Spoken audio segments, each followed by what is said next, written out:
Վաշինգտոնյան խաղաղության անդրանիկ նիստում այս անգամ էլ գլխավոր հերոսները, որոնց վրա սևեռվել էր Թրամփը, Փաշինյանն ու Ալիևն էին։ Stand up. Թրամփն այս անգամ էլ ոգևորված գլուխ է գովում, թե ինչպես 24 ժամվա ընթացքում երկու երկրների Հայաստանի եւ Ադրբեջանի միջև 32 տարվա պատերազմ կանգնեցրեց, խաղաղություն բերեց։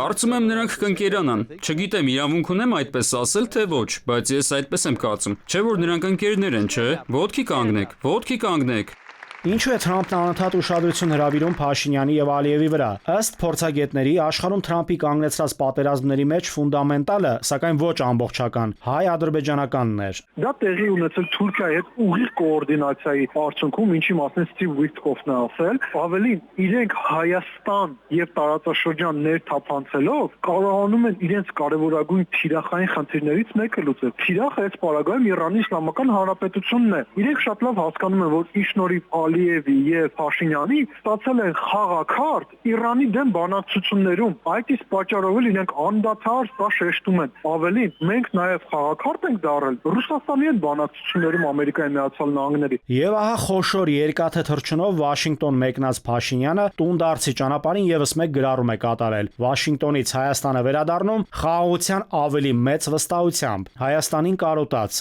ինչ քննարկեցին Փաշինյանն ու Ալիևը ոտքի վրա։ Բարձրացրեց Փաշինյանն օրինակ Ադրբեջանի կողմից Հայաստանի օկուպացված տարածքների վերադարձի, գերիների, Արցախահայության իրավունքների, վերջապես հաշիվ բացատրություն պահանջեց Ալիևից Մյունխենյան համաժողովի ընթացքում հնչած Փաշինյանի շրջանառության մեջ դրած խաղաղության խաչմերուկի, Հայաստանի սահմանադրության փոփոխությունների, Արևմտյան Ադրբեջան խոսույթի վերաբերյալ։ Ակնկալել է, որ ինքը Վաշինգտոնում դարակազմիկ հայտարարություն կամ գնահատական կտար Ալիևի հետ հանդիպման ժամանակ, ինձ թվում է դա սխալ կլիներ, եթե Նիկոլ Փաշինյանը այս հարցերը չի բարձրաձայնում օկուպացրած տարածքների եւ այլի վերաբերյալ կամ Արցախահայերի Արցախ վերադարձի վերաբերյալ, Դոնալդ Թրամփից կամ Ջեյ Դի Վենսից այս գնահատականները սպասելը ինձ թվում է առնվազն ինքնախաբեություն է լինելու։ Ավելի կոնկրետ Նիկոլ Փաշինյանը խուսափում է հրապարակային խոսել այն մասին, որ խաղաղության խաչմերուկ իսկապես գոյություն չունի։ 2000-ականներին Թրամփը հիմնել էր Յունիվերսիթի նախաձեռնությունը, որի նպատակը բիզնեսի ստեղծումից մինչև կառավարում, բրոքերային հմտություններ սովորեցնելն էր։ Էլիտար ակումբի անդամները սակայն դատի տվեցին Թրամփին, չստանալով այն, ինչ ակնկալում էին։ Trump University-ն ձախողված նախագծերից էր։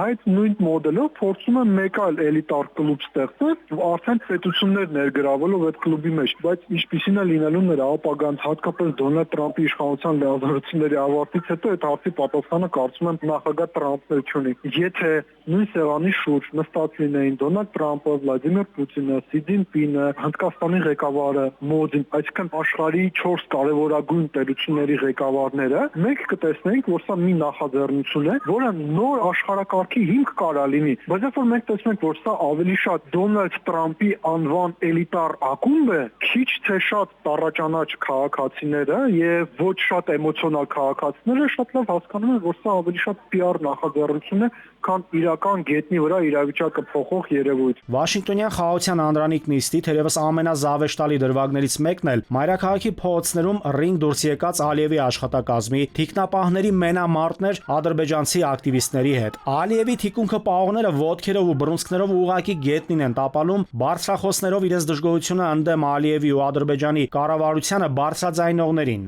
Հետաքրքրական է, Թրամփը կհանդիմանի իր կողմից շատ սիրելի խաղաղասեր Ալիևին, թե ինչ իրավունքով են Իլհամի թիկնապահները օրը ցերեկով ծեծում ակտիվիստներին, որոնց մեջ հնարավոր է նաև ԱՄՆ քաղաքացիներ եւս կան։ Նայիրի Մուրադյան, ժամը լրատվական։